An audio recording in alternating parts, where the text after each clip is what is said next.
Hello, and welcome to the Clinical Care Options Oncology Podcast. I'm your host, Tim Quill. This episode features a conversation between a transgender individual and an oncologist on navigating the healthcare system. It is part of a larger educational program titled Multidisciplinary Approach to Ensure Inclusive, Compassionate, and High-Quality Healthcare for Transgender Individuals. During this podcast, activist and filmmaker Yee Won Chong will share his experiences as a transmasculine breast cancer survivor with Dr. Norma Steiner, a gynecologic oncologist from Permanente Medicine in Portland, Oregon, and Rachel Andre, a scientific director here at Clinical Care Options. Discussion topics include a framework for supporting the emotional, social, medical, and legal aspects of transgender care, getting language right and how to gracefully recover from fumbles, sensitively and accurately approaching ongoing cancer care in transmasculine and transfeminine individuals, handling billing and charting challenges when caring for a transgender patient, and ideas for institutional change to improve healthcare for transgender individuals. For more information on Yee Won and Dr. Steiner, along with a link to the complete program, please visit the show notes for this episode. Now let's get started and hear what they have to say. Hello and welcome. My name is Rachel Andre and I'm a scientific director at Clinical Care Options, and I am leading the development of a comprehensive continuing professional development program on transgender healthcare, including the podcast you're listening to today. I'm honored to be in conversation with Yee Won Chong, consultant and strategist for social justice and equality, and one of the filmmakers of the documentary Trans Dudes with Lady Cancer, and Dr. Norma Steiner, a gynecologic oncologist at Permanente Medicine in Portland, Oregon, who I will ask to share a little bit about themselves and how they came to be talking with me today about transgender healthcare. Yee Won? Hi, everyone. My name is Yee Won Chong, and I am a cancer survivor, and I identify as transmasculine. I had stage 2 breast cancer and went through chemotherapy, radiation, and several surgeries, which brings me to the documentary, Trans Dudes with Lady Cancer, that basically talks about the journey that I went through and also my co-filmmaker, Brooks Nelson, went through. We were diagnosed with cancer around the same time and we lived under the same roof. And so we kind of, at some point, look at each other and figure, given our background as activists, as people who use film and storytelling as a way to try to make the world better, we decided that we would make a film about this. So that's a little bit about me. Great. Hi. I'm Dr. Norma Steiner. I am a Western-trained gynecological oncologist. And when I graduated medical school 20 some odd years ago, transgender care was not part of the curriculum. And I had the pleasure of meeting Yee Won through his housemate, Brooks, who, as you just heard, is a patient of mine. They asked if I could be in their film. And at the time, I had very, very limited experience with transgender care. And I think I probably represent the majority of the medical community at that time. But being part of this experience, it really became interwoven into my story. Seeing what their experience was like in healthcare really stuck with me, and I couldn't unsee it. And so I realized that I am in a position within the medical community to make a difference in the evolution of care for the transgender community. Well, thank you both so much for being here today. I really look forward to our conversation. I just want to add a little bit about myself. I am also a young adult cancer survivor. I had stage 2 breast cancer and went through all the things Yee Won mentioned, the radiation, surgeries, chemotherapy, and also post anti-recurrence therapy for about 10 years. I also identify as queer. And it was my involvement in these two communities, the AYA cancer community and the LGBTQ plus community, that landed me at the premiere of Yee Won's documentary. So I was there for the first showing of Trans Dudes with Lady Cancer at the Clinton Street Theater back in November 2018. And now here we are talking, and we're going to get to learn from Yee Won and Norma. So Yee Won, you're our leading expert here. And, I very much relate to your story around being a young breast cancer survivor, which was hard enough without the added challenge of navigating what I imagine to be an uninformed healthcare system as a transgender individual. So to set the stage, can you share a bit more about what you've learned about transgender healthcare through your experience being treated for cancer, along with now, being an activist in the setting? Yeah. So one of the ways that I help people to think about transgender people and healthcare, and actually this is a framework that works for many different things, is to think about it as being 4 different aspects that you have to consider. And at the heart of it is the emotional aspect that someone would need to, just go through. Certainly, being transgender in our society is not an easy thing, and it can be a lot of emotional burden.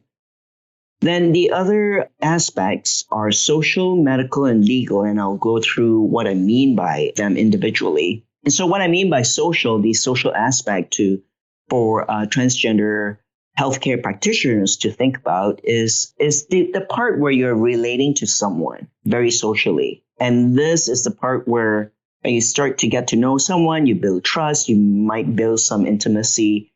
All the social parts are just how you see someone as another human. What is their name? What are the pronouns that they use? And who are they with? What's the relationship between those people? Like just the basic things that you would see to relate to someone. And then the medical part, what in the medical world you might use in terms of anatomy, what are the treatments based on someone's assigned sex at birth, all those things that are related to them medically. And then the last piece, legal, has to do with the different things that someone needs in terms of documentation. What is their sex that is on their legal documentation? So what we call gender marker. What's their gender marker in documentation, in the records that your clinic or hospital might keep about this person? And then related to that, it would be insurance and maybe even research and trials. How are these things documented from a legal aspect? So I generally use this framework to help people really understand the different areas that they have to consider when thinking about someone who's transgender and what they have to go through. Thank you so much, Yee Won. I appreciate your insights. And I just want to let our listeners know that we're going to use this as a framework in the conversation we're going to have today. So we're going to jump into some emotional, which, crosses over to social. And really, all of these are interrelated. So it's going to be a spectrum. But let me start out by asking you, Yee Won, what is your biggest fear when you go into an appointment with a new healthcare provider? What were you feeling when you went to your first oncology appointment? Yeah, I think for me is to know whether my healthcare practitioner understand the unique circumstances that I might go through as a transgender person, whether they are open and accepting. And they don't have to know everything, just as long as they are open-minded to knowing and learning on their own really helps for me. I was lucky to have a primary care physician that did some of the legwork for me. When I went to see my oncologist, sometimes I have conversation with people who do that work themselves or have to do that work themselves.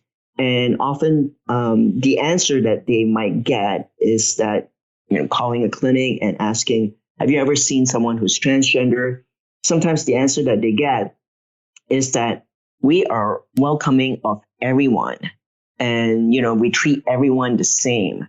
I particularly don't find that helpful. It doesn't tell me much when I hear that answer.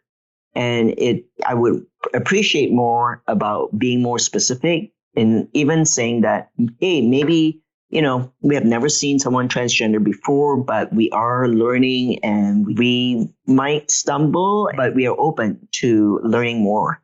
How about you, Norma? How was your experience? What was it like seeing your first transgender patient? It was really a lesson in humility. I had this vision of myself as being pretty open-minded and even keeled, I would even say. Not much surprises me. And in surgery, I'm known for trying to remain calm when facing uncertainty. So, right, I had this idea that, this experience, even though it's new, I'm pretty sure I can handle it. But actually what happened was that when I first got in there, I was so nervous. I mean, I was trying to use all the right words. I started sweating, which I actually felt like, okay, this is not going all that well. And what it felt like was, as I was trying to string words together really cautiously, it felt like I just swallowed a mouthful of marbles. It just wasn't me. I was so tongue-tied. And so I felt like I stumbled on the vocabulary first, and I could see my medical assistant just shot me a look like, oh my goodness, what is happening to you? It was such a look of surprise. I could see that in the mirror that she was giving me. And so I was fumbling and so far off from that vision I set for myself. So looking back, I really just have to laugh. I don't know how I thought it was going to go, but it certainly was supposed to be a lot smoother than it was. And I think I learned a lot along the way. So you say you've learned a lot along the way. What are some of the highlights that you've learned, and where have you come? How does it feel now? I think looking back, I would have been a lot more natural. Certainly recognizing that it was a new experience for me, instead of trying to fool somebody that, I'm really comfortable with doing this and I do this all the time. I think what's hard is the medical community. We are often looked at for knowing the right answers, or not just knowing it, but just having the right answers. That's why people come to us. At least that's what it's perceived. And so there just is a lot of pressure just to have the expertise on pretty much everything. At least that's what it feels like. So even though it's a new experience, I really had this really high standard that I couldn't get things wrong. And I think that a lot of people do feel that way in our field. So I think through the years, what I recognize is just to be as transparent as possible is probably going to be the thing that builds the most trust, rather than trying to have all the answers, acknowledging when I don't have all the answers or where I'm not as fluent in vocabulary, and asking patients to be more partners in a process where I may not get it right or I don't have that experience, but I'm willing to learn. And I think that's probably where it's a lesson in learning how to be a little bit more vulnerable. It doesn't have the effect that I thought it would. In fact, when I thought in the past that would make me look like I don't have a lot of confidence, but now that I'm more comfortable with it, I actually think that builds confidence. So I don't know, Yee Won, how does that resonate with you? Did I get that right? Because I actually never asked anybody. This is just my impression. Yeah, I would prefer that honesty.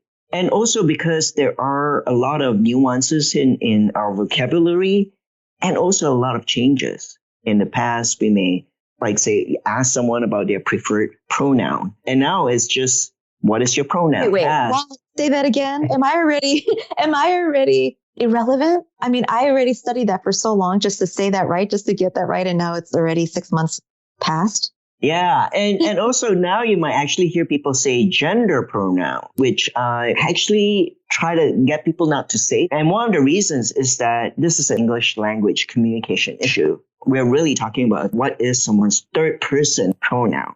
Mm-hmm. And I think that there is a tendency to look at when someone say gender pronoun to make that as a shortcut, as understanding someone's gender identity. Mm-hmm. Through their pronoun. Mm. And there is just so many different types of gender identities. It is such a rich thing that we can't really dwindle it down to specific pronouns like he, she, mm-hmm. they, or Z. Some people might use Z. There's just, a lot of that frankly, even I don't know all thank you. All the different terms for gender identity. Yeah. Right. Okay, well, good. You know what? Thank you for saying that, because I have to be honest. I was really trying to get it right so badly, to the point where I was so dizzy trying to figure out the pronouns and making sure I was getting it right before my office visit, that I actually had a confusion of what to call myself. I didn't even understand, okay, am I a female? But is that, no. Okay. I'm not trans. Okay, fine. Then what's the opposite? Okay, am I cis? Do I say, oh, I'm a cis female? I mean, honestly, I had such a hard time even trying to figure out how to introduce myself. Like that's how dizzying the pronoun situation really got me. And I do think that that's something that is intimidating for somebody that's not in this world. And apparently for someone that's in the world. So that I appreciate just telling me that also is confusing for you too. And so I think for our audience, you just said something so important. You know, I'm already outdated in the way I describe it. And I think what we have to understand with what we're doing is we're in evolution. And what we say today is going to continuously evolve so that maybe it is going to be a completely different word that's not even invented yet that will describe the person in front of you. So I think that's what it is the ability to know that you may not get it right and just to continuously learn and evolve and just understanding that there's a little bit of compassion for not having all those right answers right away. Yeah, absolutely. And I think, this goes back to the social part. The introduction for me is really important. And what I mean by that is that entering the space, the healthcare practitioner space, whether it's a clinic, it's a hospital, that's an introduction to me of like, what is this space? How am I receiving messages about how open this space will be or how welcoming the space would be? And then going into the examination room and the first interaction that I might have, like we won't jump into what is your gender identity. We will jump into what is your name and your pronoun. And even in that first interaction, you may not need to know my gender identity, but it would be helpful to know when we are communicating, how do we communicate with each other? Because I might bring someone else with me, and there are certain situations where you will need to use my third person pronoun with the person that I came with, or with the person that helps you in the examination room. And the social aspect has a lot to do with communication and the English language. And I keep saying the English language because even I don't have everything down. Sometimes for me, I stumble around pronouns because I grew up with two languages that don't have third person pronoun that are gendered.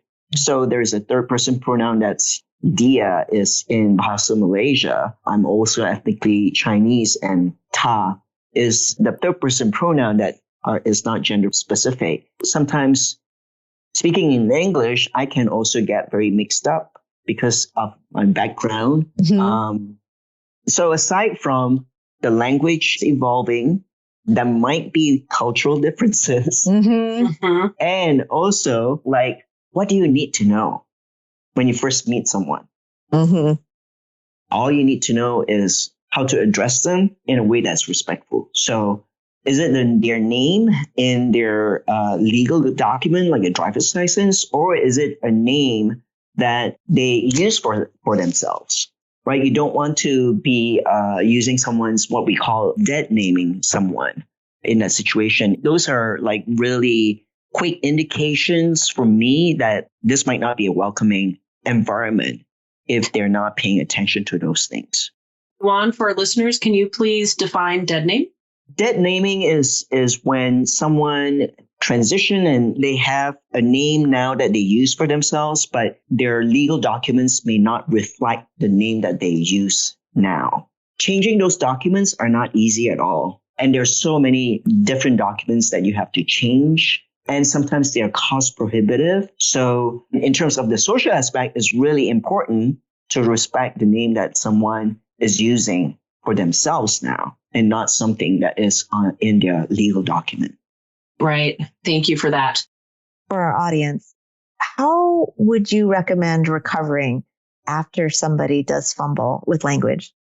So I would say apologizing and do it sincerely. You don't need to provide a long explanation or give any kind of rationalization, or don't even say, I promise not to do that again. You are human, and being human, you're going to fumble again and you're not going to be perfect. You just cannot guarantee that you will not do it again. Saying that you promised is not realistic. So I would say just apologize and try your best. Try your best. And maybe even say that I really am sorry that I used the wrong pronoun and I'll try my best. Saying that you try your best is very different from saying that you promise that you won't happen again. So I would just say, apologize and do it really, really sincerely. Mm-hmm. Yee Won, I actually wonder how this may land, because I agree. The first thing I heard of when you just were talking is that people do feel really uncomfortable, just that they got it wrong. So they're flustered. And I think the big thing, what you're trying to say is it's okay. Apologize, move on. Don't make it about you. Right. I mean, I think that's what sort of happens. At least for me, I could see myself blundering even further to try to get it right. But I almost would go a step further. Would it be okay then even just to say, oh, I'm sorry, I got that one wrong, and I may get that wrong in the future. Would you mind correcting me so that I can continue to learn and practice to get it right? Yeah, I think that's pretty acceptable. How much do you keep trying on your own, and how much do you have someone else educate you? And in this situation, you're not necessarily saying that someone to educate you, right? But it's more around like, I will fumble again, and and please, raise that so that I can pay attention to it. That's right. Thank you both so much for being vulnerable and sharing these experiences with us. I want to move a little bit more into the medical realm. But I want to ask you a question. Considering the long-term relationship cancer survivors end up needing to form with our oncology care team, what can you tell us about your experience as a transgender person with ongoing care for a lady cancer? So we've both had breast cancer. I, at the beginning of my care journey, was getting imaging or seeing a doctor every 3 to 6 months. There were yearly mammograms, bi-yearly breast MRIs, breast exams. And then for 10 years, there was surveillance pelvic exams. A lot of the anti-recurrence drugs, the one I was on is called tamoxifen, incur a risk for other cancers, in this case, endometrial cancer. So what advice would you have for the oncology care team on how to sensitively approach a transmasculine person that has to go through this type of care? Yeah, I think language is so important. And that there are some medical terms, or even looking at screening, and those terms might not be gendered, right? And sometimes these things are not as gendered. So, for example, having breast exams, right? And instead of saying that, saying chest exam. So I think language can matter quite a bit. I'm curious, Norma, have you run into non-gendered language for anatomy? Are there other examples other than what Yee Won said about using chest for breast?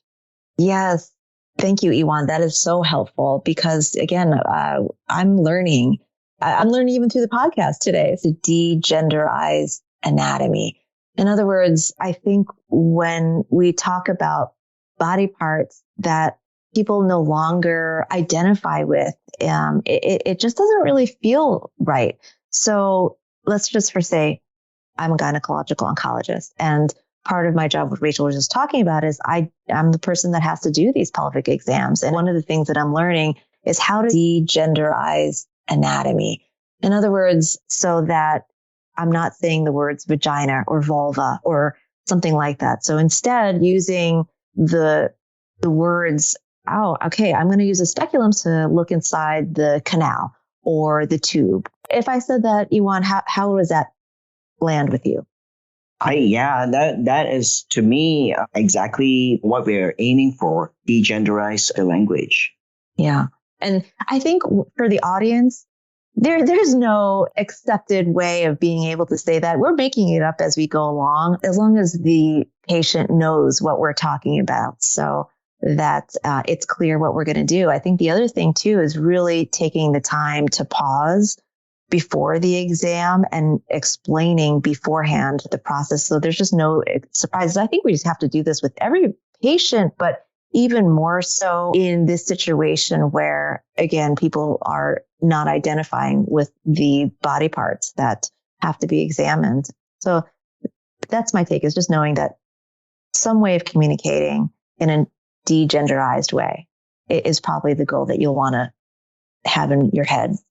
So one other thing about looking at the medical aspect of relating to someone who's transgender or gender nonconforming is not being afraid to touch someone's body, a trans body. Norma, as you have mentioned earlier, there is some discomfort in the social aspect. I do think that there are some discomfort that some practitioners have around the medical aspect in terms of examining someone. And maybe they don't know what parts this person have, especially after they go through cancer. And we can't just make the assumption by looking at someone, oh, this person may not have this particular part or that particular part. I think it's helpful to really keep track of that and read the notes carefully, especially when you're seeing someone for the first time, and to understand specifically what kind of screening that they might need ongoingly and what parts may not need screening anymore, or maybe they just feel some discomfort because this is just not someone that they typically see. And sometimes it might feel uncomfortable because you're like, well, okay, this person is masculine presenting. So should I examine this thing? Would it be, this part, would it be disrespectful? Well, yes, everybody's going to be uncomfortable, including the patient.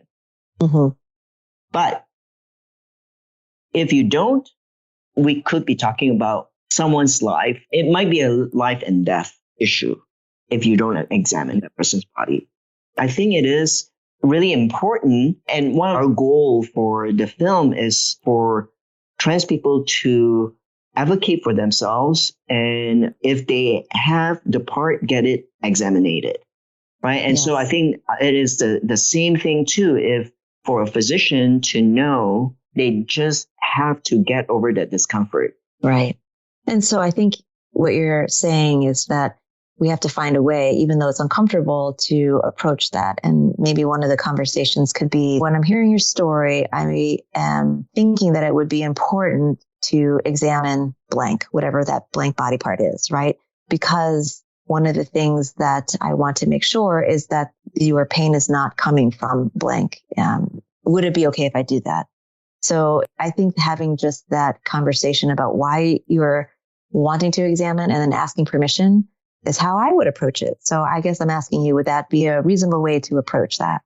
Very much so. The story I often tell is that my doctor examined my chest and did a routine test. Every year I go see her and she gives me an exam.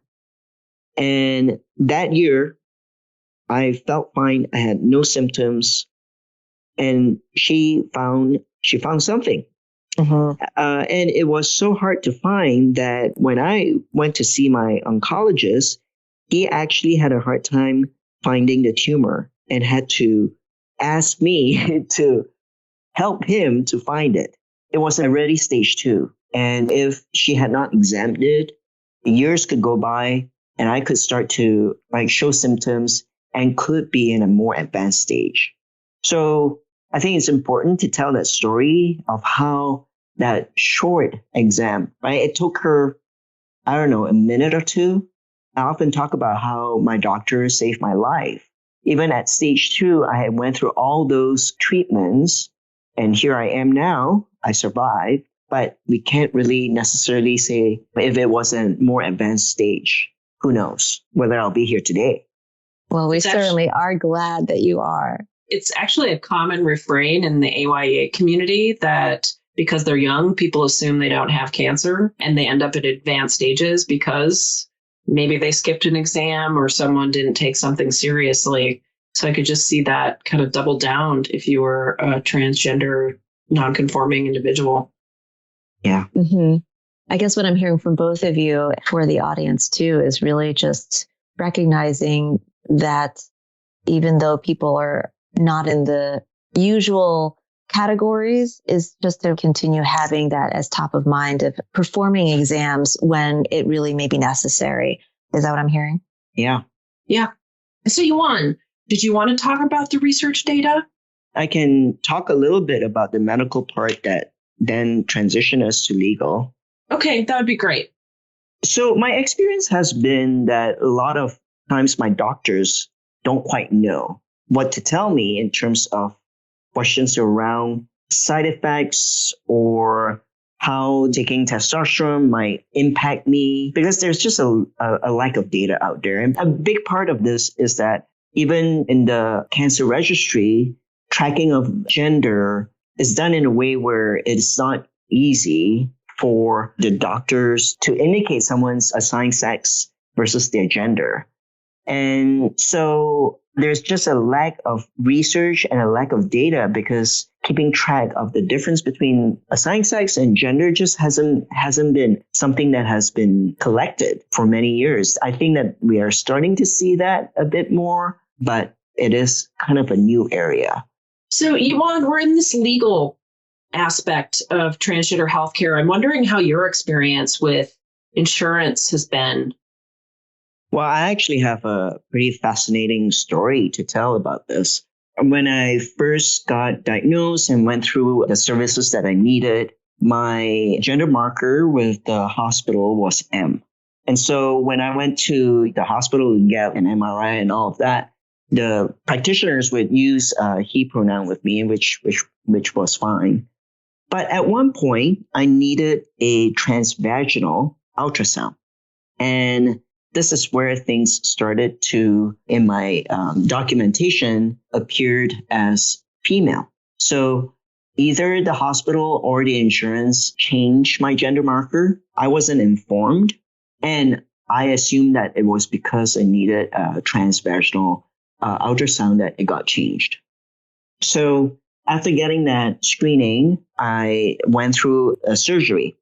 And when I checked into the hospital for this surgery, the people at the front desk now see my gender marker as F.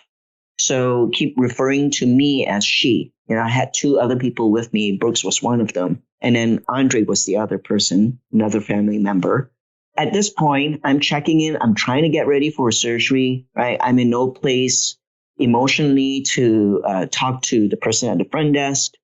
Brooks then accompanied me into the pre-surgical room. You're probably familiar that room is pretty small, and they usually limit only bringing one person into the room. And so while I was getting ready for the surgery and Brooks was with me, about 20 minutes later, that room was filled with people. There must have been like 6 other people in there at one point. And we found out that Andre had, at the waiting room, had gone back to the check-in people and had talked to them that they used the wrong pronoun with me. And so they came in with a lot of good intention of figuring out what do they do, right? Do they change my gender marker in their records? And we told them, no, don't change it, because I'm about to go through some surgery that the healthcare system see this as a female-related surgery. And if we were to change my gender marker to M, because M and F were the only options that this hospital was using, there might be a chance that the insurance will not cover it. And so we had to tell them, don't change it. All we wanted you to know is that I use he and him pronouns. Right. This is, I think, a classic example of where the social aspect, the medical aspect, the legal aspect came together and were inconsistent. And that it is important to know that socially, I wanted people to refer me by using the he pronoun, but then medically, I'm going through something that is specific to my sex assigned at birth, and that in terms of gender, I am transgender. That is a story that I think really highlights why it is important to understand someone using this framework of differentiating medical, legal, social and also the emotional aspect that someone is going through while they are interacting with the healthcare institution. And I'm sorry that you had to go through that. And I think looking back about how that could have gone smoother for you as someone that provides care, I would just encourage us, the medical community, if we do see inconsistencies, is just to really just pause and ask good questions. Maybe that's just a time instead of just going through the motions. And I get it. We are all so busy sometimes. So sometimes we may not think about that, but maybe after this podcast, people will. But if there's inconsistencies, just a simple question of, oh, okay. If someone is appearing male in front of you and having the gender box of female and undergoing female surgery, just pausing and just say, oh, got it. Okay. How would you like to be called? Maybe that would have just helped to alleviate a lot of that tension before undergoing a surgery, which I'm sure is also scary for anybody. That's what I would encourage. Right now, we're behind as far as the check boxes and billing and everything like that. Yee Won, you were right. There just wasn't any way to really capture what was happening to the person that it was happening to from a billing standpoint. I actually work for an organization that I don't personally really have to bill, but I do find that even as simple as the exam type, there's this exam type that you're supposed to check for what they call a well woman exam. And that is probably not at all what you would identify with. So what do you check for that box? So I think in time, hopefully legislation or the terminology will change to catch up, to properly reflect and be consistent with providing care to the person that we're providing it to. So that's my hope. Yeah, I think this is such a great point, Norma. I think this is where I would say that individuals, as much as they can try and be culturally competent, if the institution is not there to support them, that person will continue to have to navigate a lot of complication and maybe even come across situations where their support for that person is just so limited. So one of the things I would say to this audience is that wherever you can see an opportunity to have this conversation with the institution, you will actually make a longer lasting and more widespread change that can make trans persons' experience much more positive. I agree. And it'll be smoother for everybody involved. I think in the last couple of years, I noticed that in our electronic medical record system, we have pictures, which we didn't have 10 years ago, so that we can see what the person looks like. So that gives us a first clue of when we open the chart and review everything, that we know who we're dealing with. But then also now we have underneath that picture the pronoun and what they like to be called. So I think that in and of itself went a long, long way. And I don't know if everybody works in that same situation that they have that, but I certainly feel like technology gave me just a little clue so that I can tailor my interactions to be more, again, consistent. So you're right. Just every little thing counts. I also want to say that I just recently had to have a conversation about making institutional change, just little steps, because I don't think this is all new territory, new frontier. So just the background of the story is that it wasn't easy for someone to obtain a mammogram who needs a mammogram because they had undergone top surgery. So the front desk, which is a receptionist at the radiology department, kept saying, no, you don't need that. You don't need that. Meanwhile, this person is a mutation carrier, meaning that they have a predisposition to having breast cancer and needs not only a mammogram, but a mammogram and MRI, so needs and twice a year. So it had become increasingly frustrating for the person to obtain that from the radiology department just because they kept denying that was even necessary. So it took a call to the radiologist to say, listen, this is what's happening in the department, and I can't understand why this is happening, but I have a feeling it really just takes conversation with your staff. And certainly that is what just happened. They just had an in-service to say, oh, actually, this is indicated. And what I think in the future for institutions is that you will see things that maybe, again, is inconsistent with what you normally see. And maybe what has to happen is that there is a written comment in an ordering section of a lab or radiology order that calls attention to ask your supervisor or ask somebody because it doesn't seem like this person needs it. I think that's the next thing that has to happen. It's some sort of terminology that says, okay, look, it may not make sense, but it actually is the right thing. So this person in front of you, they don't feel like they have to constantly be arguing that they need a test or an imaging that is required. Yeah, this is actually a good segue into the curbside effect thing that I want to bring up. Even though our conversation right now is focusing on improving transgender healthcare, I also think that this is a great opportunity to look at it as not just transgender, but gender. And what I mean by that is that in our society, we look at gender in a very rigid way.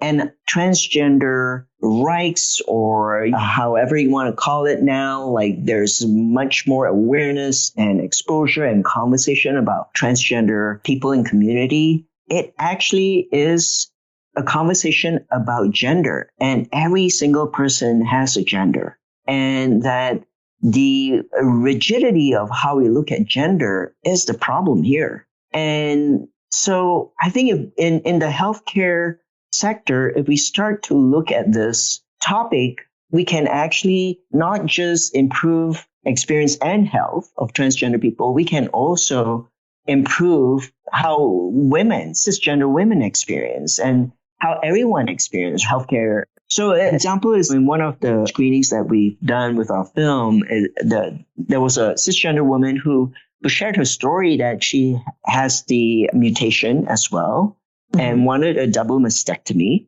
but without reconstruction. And all the doctors that she went to, plastic surgeons, not just one, a couple, really said things that wasn't very supportive and basically saying that she's making a mistake. Mm-hmm. It is her choice. Yeah. And wanting a double mastectomy without reconstruction is her choice. And also, it doesn't define her womanhood. In our society where we look at gender in a very rigid way, we associate that somehow to someone's identity of being a cisgender woman. So I think for us to look at this moment, this transgender moment, as not just for transgender people, if we can do really well for that, it will actually also improve many other people's experiences as well. I 100% agree. I think improving transgender care, it embodies the basic concept of improving care for humans and perhaps what future humans may need. Because we don't know what that's going to look like, but we understand that we're not just checkboxes. It's about personalization. So I 100% agree. Yeah. And in that personalization, like going back to the point you made, is that why don't we have in the patient's record like an inventory of what parts they have, what needs to get screened on a regular basis, and not use gender as a shortcut to thinking, oh, this person is this gender and therefore they need this screening. Right. Or they have these parts, right? Because that's exactly right. It can be a whole combination of things. So you're right. We'll have to look at that differently. Well, thank you. That was so excellent. I'd like to close with one last question for you both. And that question is, if you had a magic wand, what would you do to improve healthcare for transgender individuals? Well, for me, how I would use the magic wand is to have this topic be included in medical school on day one. It should not be an elective. It should not be optional. It should be part of the core curriculum.